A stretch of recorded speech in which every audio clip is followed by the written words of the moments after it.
otaku. It was funny, like when my dad went to China for the first time, and he basically made a letter exchange friend. Mm-hmm. And then the first time he received a letter from the girl. Ooh, it was a girl. It was a girl. Yeah. It was like my dad's name plus sensei, teacher. And then my dad got so confused. Like, why does she call me teacher?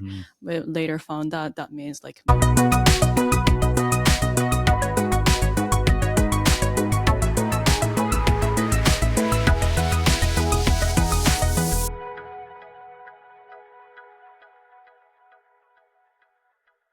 Welcome back to 2AM Otak. I'm your host, Mayu, a born and raised Japanese non-otaku, and... I'm Cisco, a American otaku, your co-host. In this podcast, we share reviews of anime and the manga through distinct perspectives with commentary on Japanese culture, history, and the language.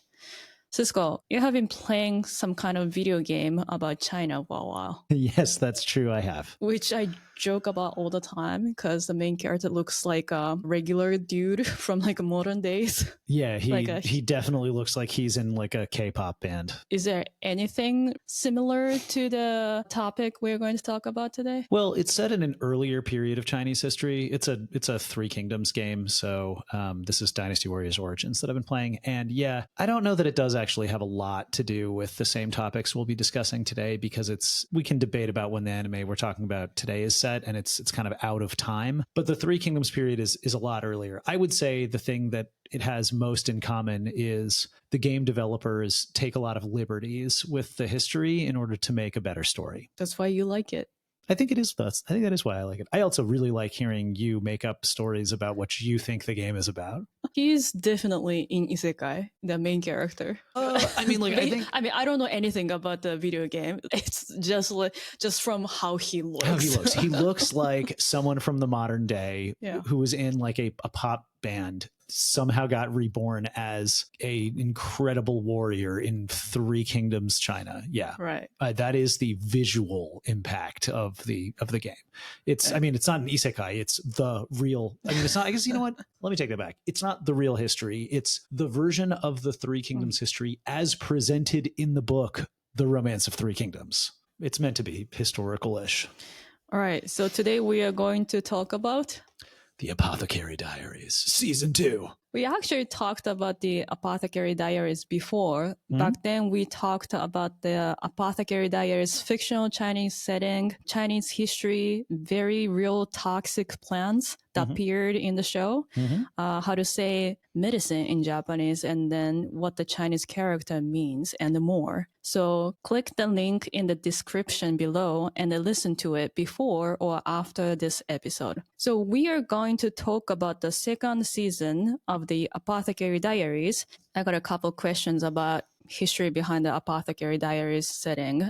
Something like the invention of printing, Caravans, women's literacy.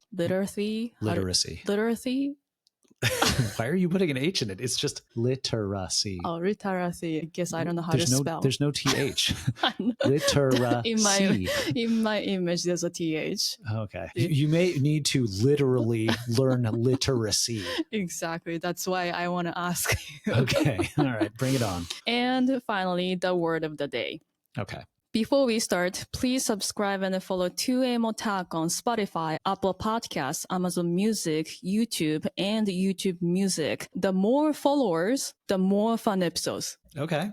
Right? I'll do some more research if we start reaching a larger audience. That's true. Because I'll be more embarrassed to let everyone know what an idiot I really am. We do a lot of research. Oh, I thought you were going to say everyone already knows what an idiot you are. No, are you serious? Who are you talking about? Me more like. No. Oh my God. Okay. All right, let's start with episode 1. This is an episode that Gyokyo's daughter, Lindy, that's a cute name. It is really cute. Lin is like a bell. Li is like beautiful. Oh. It's a cute name. Finds a cat. And later, the cat was named Mao Mao. I wish I know how to pronounce Chinese right. It's a shame. I learned Chinese for 2 years at language and I forgot. I was going to say, it feels like the pronunciation would be the one thing you might remember. There are too many Chinese characters and there are too many pronunciations, I think. You know, just hearing you say it, I actually had not even had this thought occur to me until just now. From an American point of view, one of the most famous Chinese people in modern history is Chairman Mao. Who? Mao Zedong, the guy who founded the Communist Party in China. So this is the problem. In Japan, it's not a good thing, I think. It's a terrible thing, yeah. Japanese people read Chinese place or like people's name in Japanese way. Yeah. So when we talk, like Right. I have no idea who you're talking about. Yeah, I think this is a huge problem. Like I can't even conceive of, oh, you know what? I can. It's kind of like how people in America call Germany, which is based on a French word. Oh, that's where Germany comes from. Yeah, it's from like the way that French people talk about Germany as Allemagne, whereas German people refer to their own country as Deutschland. Yeah. And like, it wouldn't be that hard for Americans to say like, oh, that country is Deutschland. Like, it's not like we don't know how to say that. Yeah. But we say Germany because we're influenced by the French. Yeah. Like, I mean, it's more complicated than that, but like, that's the basic thing. Yeah. I don't think there's a lot of examples of that in English. It seems pretty wrong not to like refer to people or countries in the way that they call themselves. Yeah. So if I see kanji, I would know. Okay, well, I know world history isn't your strong point, but do you know the guy who won the Civil War in China and then was the leader throughout the Great Leap Forward and the Cultural Revolution? How does he look like? He only has hair on like the sides of his head and he's like bald on top. Okay. And he's kind of pudgy. Yes. And he looks like he's trying to look happy in most of the images. Okay. What's that guy's name in I Japanese? forgot. Oh my God. That's why I'm learning. That guy's name is Chairman Mao. Mao. Okay. And so it's probably a different Mao than Mao Mao or than the cat. Yeah.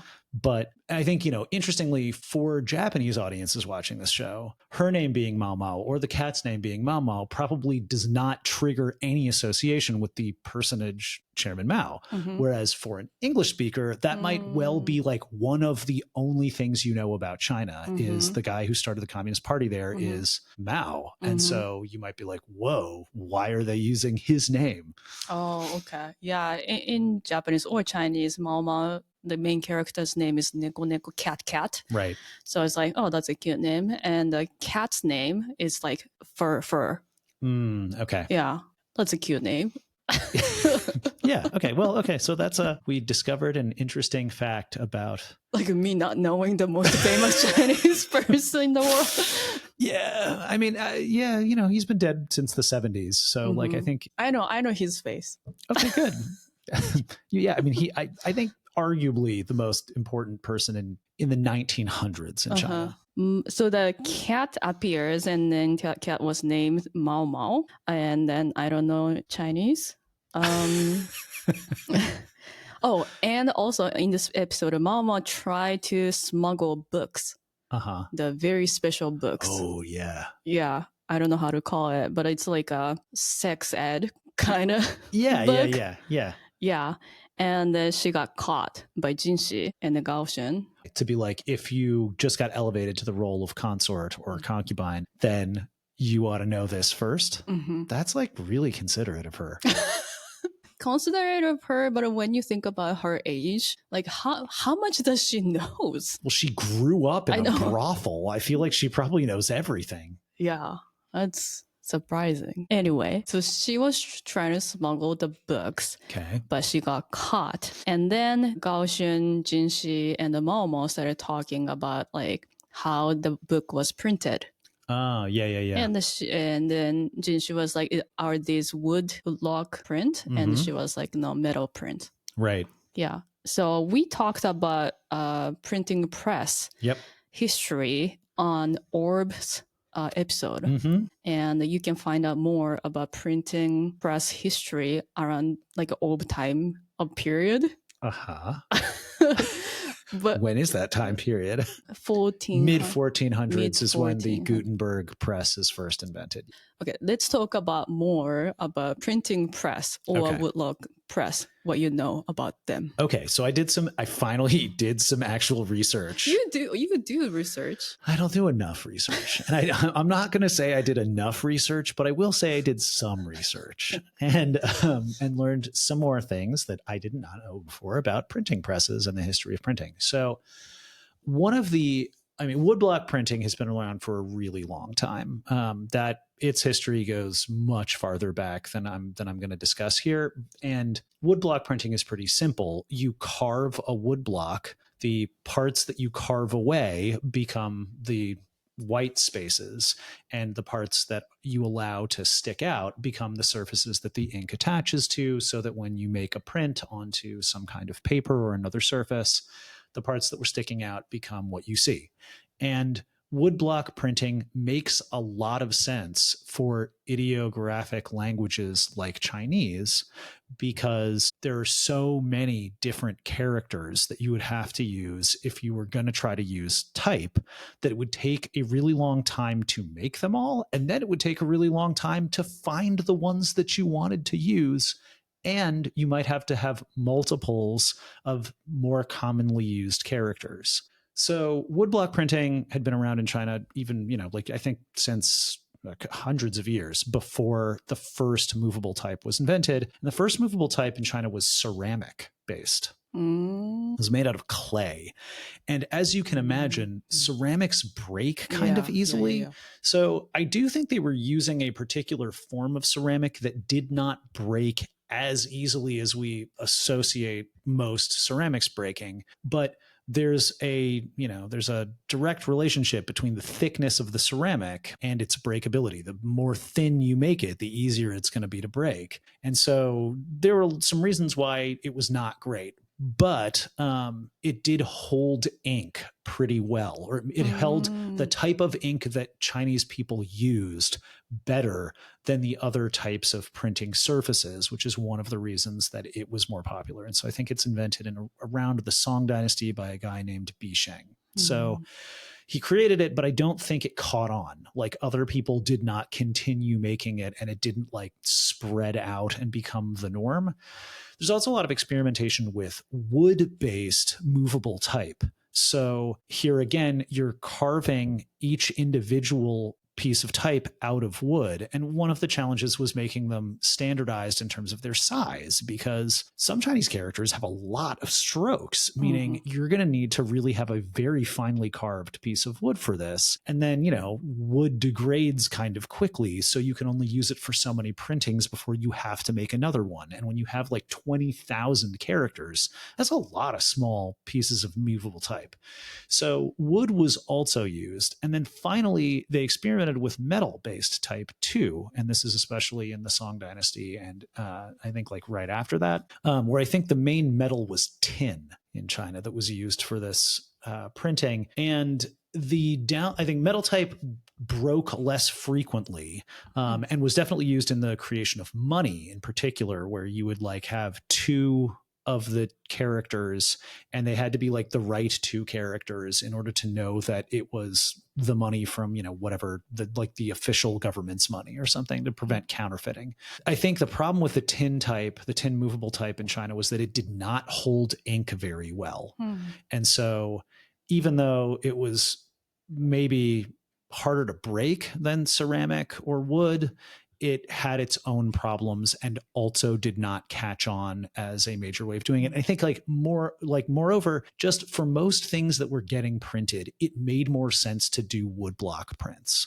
And Japan went through a similar sort of process in experimenting with movable type that was brought over by Europeans originally, and then kind of just deciding it wasn't worth it and being we could do this, but woodblocks reproduce the kind of characters we want to see better. They are prettier. We're not printing things that need this. And, and so they kind of were never mind. Yeah. Went with woodblock printing instead. Whereas alphabetic languages like German, English, French, Italian, Spanish, whatever, for them, movable type made a lot of sense. And so it became the norm very quickly, even though medieval Europe had woodblock printing before it had movable type also. And there were plenty of things printed with woodblock methods in Europe during and after the Renaissance. In Japan, Hokusai used woodlock printing, right? It's not for letters, but pictures. For pictures. And often letters also that are in there. But yes, a lot of like most famous Japanese art from the Edo period is woodblock print based. Did they like mass produce? Yeah, it was a way to make a lot of copies so you could sell it to the masses. And so a lot of the ukiyo-e prints are of famous actors, especially from kabuki and stuff. So, or of like, you know, famous courtesans, etc. Like those were all topics that generated a lot of like popular prints. I see. In the first episode, by the way, you see Rinri, the Gyokyo's daughter, like she can't talk yet. She's like mumbling and trying to speak. If you watch the anime with original audio, you might realize that's basically Anya. Because it sounds exactly like her. Yeah. I mean, it's the same person. It's by Tanezaki Atsumi, and the Gyokyo is by Tanezaki Atsumi, and the daughter is by also Tanezaki Atsumi. So that was cute to hear. It was that's cute. So yeah. Anya. I agree. Yeah. Let's move on to episode 2. Episode 2 is all about Caravan. And in this episode, it didn't really say which country the caravan was from. Well, given that even the Chinese country in this show is totally made up, I think it was probably wise for them to not even bother. Also, some of the people who come in the caravan have blonde hair. So like, okay, like theoretically, I guess the caravan could have come like all the way from a place where people have blonde hair, but there's not like that many of those in Central Asia. So I think it was probably smart of them not to specify. But there was some sort of like trading in old days, and then caravan came to China, and it was there a Chinese caravan too? Yeah, absolutely. I mean, when you're talking about caravans going back and forth, sure, there's people on both sides like doing the caravanning. It's not like Chinese people refused to participate in trade and were like, come to us or we don't trade at all. And I think this is one of the moments where the Li dynasty, the fictional dynasty that's in the show, is more like the Tang dynasty than other dynasties. Like the Ming is definitely a bad match here. The Tang dynasty marks the high water mark of China's control over like the areas to the west of China. It reached all the way into like what is today Pakistan, through those mountains, through all of like, the Central Asian countries, through Uzbekistan, through Turkmenistan, into like almost the border with Iran, really, or at least Afghanistan. So I think the implication is that this is a caravan coming from that direction, from somewhere probably in Persia via, the mountain routes and the Silk Road into China. And yeah, those things went both ways, but the Tang dynasty successfully sent its armies into Central Asia and made alliances and, married off princesses to people who lived there and controlled the trade as far as, the Talas Basin and beyond. Like a simple question, like how... Excuse me, Tarim Basin. I said Talas Basin. Talas is the battle where they finally like lose control of it in 751. Okay, Tarim Basin. There you go. Also, how did they deal with currency? Like country by country, they use different money. Yeah. Now we have like current currency exchange. Yep. But how did they do that? I think currency exchanges existed in the ancient world also. Anytime you're trading anything for anybody else, you've got to make sure that what you're getting back is of equivalent value. Now, if you're a merchant who's personally walking the distance between different countries, you might have a sense of how much one currency is worth in one place according to another, but all money is only worth what people will accept in exchange for it. So merchants had to make those calls about what kinds of things they would take in payment. And sometimes rather than currency, it made more sense to take payment in kind, in goods, rather than in money, because you weren't going to be able to spend the money that you got in the place that you went to anyway. And other times you would like take payment in the money of the place and then use that money to buy another thing that you could bring back to wherever you came from that you knew would be worth currency in the other place, rather than carrying the currency back and forth. In a few episodes, you see some more like scenes of Gejo. Oh, Gejo are just the servants? Yeah, like a laundry, or like Mama was Gejo too. Okay, so who are the girls in the verdigris house? Gijo. Gijo. Oh. That's Gijo. Why did it have to be so close? Okay, Gijo are courtesans. Yeah. Geijo are servants or maids. Servants, okay, just I think, servants. Yeah, we might also call them maids, given that they're all female. Scenes of like maids trying to learn alphabet, and then Jinshi wants them to learn more and then want them to read. The literacy situation was like for women. Well, in again, China. so like it's impossible to say because this isn't a real time in Chinese history. Again, this is another place where it makes more sense that this is based on the Tang Dynasty, because the Tang Dynasty was a better time to be a Chinese woman than most other times in Chinese history. There are a variety of different reasons for that. Partly the Tang emperors were Xianbei, I think, on their like maternal side, like the mother of the first Tang emperor was Xianbei as opposed to Han. Xianbei had less restrictive gender roles than Han Chinese did. And also, more women got a chance to learn and do stuff in the Tang Dynasty. And some of the more oppressive parts of Chinese culture with regards to women had not yet become widespread. Like foot binding was not a thing yet. Mm-hmm. And Neo-Confucianism had not yet been really articulated or enacted. You know, during the middle of the Tang Dynasty is the one time in Chinese history we get a really powerful female empress, Wu Zetian, who usurps power from her husband, then deposes her own son and makes herself the empress. I don't know what you just said. Should I try to say it in a different way? Yeah. There was a woman who was married to the emperor, and she was really smart and clever and like cunning and ambitious and everything. She convinced him to give her all the power. And when he tried to resist, she like politically outmaneuvered him. Then he died. And she had 2 sons with him who were supposed to be the emperor next. Mm-hmm. But instead of giving them power, she like kept the power for herself and then eventually forced them to resign being emperor, until eventually she was like, I'm not even going to let it go to the next boy. I'm just going to be the emperor. And she started a new dynasty. Wow. In her own name. Wow. Yeah. And ruled for like another, I don't know, couple decades, and maybe not a couple decades, another 15 years, something like that. But she like basically was in charge for like a quite a long time, like several decades between getting her husband to hand her the power and when she finally died. And even after she died, there were like a series of other women who basically tried to do the same thing, to like get power away from the men and keep it for themselves. And that ultimately didn't work out. Like eventually some men like took the power back and reestablished the Tang dynasty instead of the other dynasty. And I guess it's not even like eventually, like the next generation, the men got the power back, but that didn't stop a lot of women from trying. And there are a number of really notable women during and right after Wu Zetian's usurpation of the throne. So there's one woman who was I guess like her grandfather was important, but he got executed. And so her family was in disfavor, and she and her mom became slaves in the palace because their grandfather was a traitor or whatever. But she knew how to read and write. She had been well educated, and the empress found her poems. She was like writing poems as a 13-year-old or something. And the empress saw them and was like, oh, you're really smart.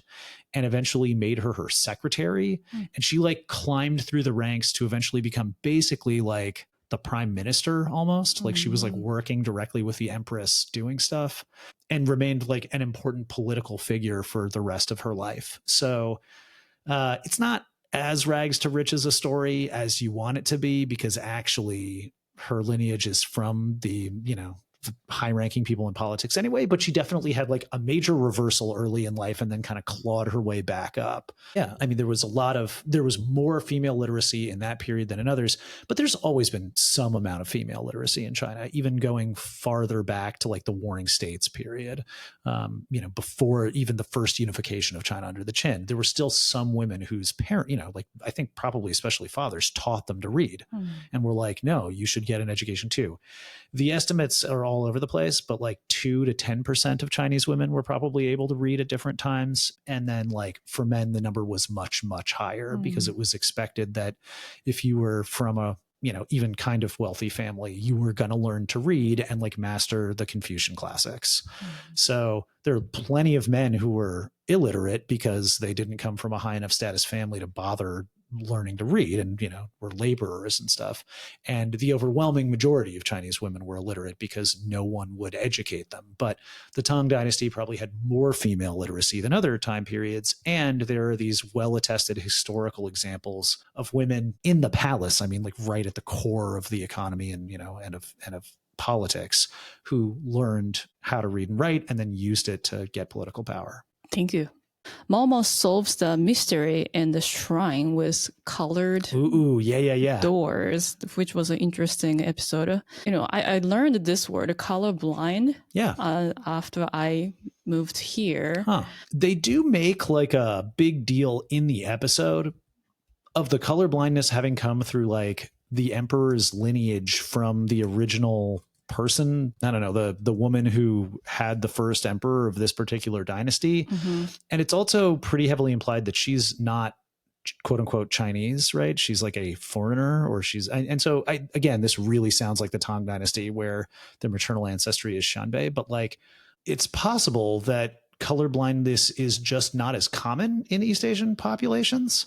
It's definitely a thing in the West, right? And I think among I don't know. I do know people who are colorblind, and it's not the first thing they typically tell you about themselves. Like it's a thing that only comes out if it's like, there's a reason to talk about it.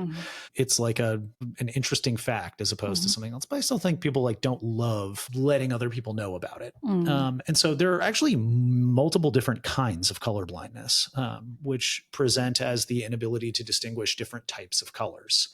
The most common one, or the one that people know about, I think the most widely, is green-red colorblindness. And that's the type that's referenced in this episode, where the colors green and red look the same to people who don't have, or, who are colorblind, or who don't have like the right, I don't know, rods in their eyes, in order to be able to distinguish those colors.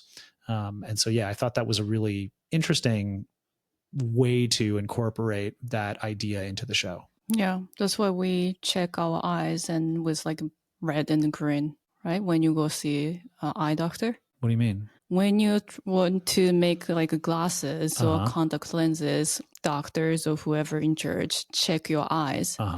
You always look at green and red. Maybe I'm just not remembering this because it's been a while since I had my eyes checked. I mostly remember seeing red and not green. Both. At least in Japan, that's always you have to see green. And then do they ask you, can you see this green? Can you see this red? Yeah.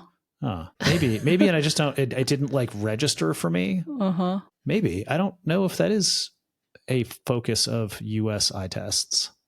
Interesting. It does always strike me as odd that like we've known about colorblindness for a long time, yet we still decided to make traffic lights be red and green. Like, why would you do that? Like, just make one of them blue. That's true. It just seems, I get that like red stop, green go, but like we could have just picked a different color for go. Yeah.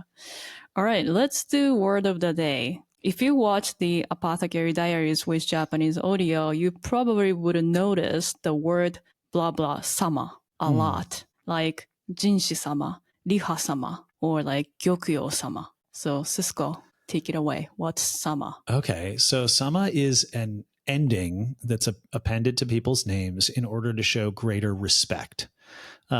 It gets translated in a lot of different ways, like lord or lady, because those are archaic English terms that also show greater respect to a particular person, although those are specific titles. And sama is not a specific title. Anybody can be sama if you are trying to show them increased levels of respect. So it doesn't imply anything other than the respect that you're showing them. But there are social consequences in Japan for getting the level of respect in your speech wrong. Keigo, polite speech, is really complicated. There's like, nasaimasu, and like, is the polite form right? And then like, what's the opposite? Like, for yourself? Yeah. Suru? No, below that. Below the like itashimasu, right? Which is the same as suru, but like lower. There's actually like a bunch of levels. It's not even like 3. But like the emperor uses specific words for themselves, right? They say like yowa, right, or something. There's like these really, really, really different levels of like what you're allowed to call yourself, right? So like emperors can be like yo, right? And sort of like the royal we. Below that, like some people will be like ore-sama, like being like I'm so important, right? Like worship me, right? And then people will be like watashi, right? Which is like like normal and humble. And then people will be like sesha, which means like this humble one or something. Yes. So all of those words just mean I, depending on what level you're using, they're radically different. So sama is an ending showing greater respect to someone. And whether or not you use it indicates your relationship to the person you're talking to. One of the reasons it's so common in this one is Jinshi, who's, I mean, I guess like we know now, like royalty, in addition to being a really important palace eunuch, supposedly. Everyone he interacts with in the rear palace is less important than him, except maybe the four main consorts. And so I think even them, they refer to him as Jinshi-sama, right? They don't call him Jinshi-san. No. And they definitely don't yobiste, right? No. They don't like not refer to him with anything. They always give him this honorific. But whether they have to use those honorifics with each other depends on their relative social status. So mama will call Jinshi-sama unless they get like really intimate in the future. And then like all of the Gejo, right? Like Mao Mao's friends also have to refer to him as Jinshi-sama. But when they're talking to each other, they can drop these honorifics and just call each other by their names, just Mao Mao and just Xiaoran. Yeah. Xiaoran. Like, so they don't use any honorifics at all. When Mao Mao is talking to someone who is just slightly above her in status, she might use san instead of sama because it's not that big a gap, but she still wants to be polite. In Chinese, there's an equivalent for sama, which is xiang shen. It's pretty long. It's written like sensei, teacher. Yeah, which is confusing for Japanese people. And it just means sama? That means Mr. Especially for men. Interesting. Yeah. So all men are sensei in China? I don't know. All important men are sensei in China. But it doesn't mean teacher. It doesn't mean teacher. Yeah. Okay. But in Japanese, if you see the Chinese characters, people recognize the kanji as teacher. So it was funny. Like when my dad went to China for the first time, and he basically made a letter exchange friend. And then the first time he received a letter from the girl. It was a girl. It was a girl. Yeah.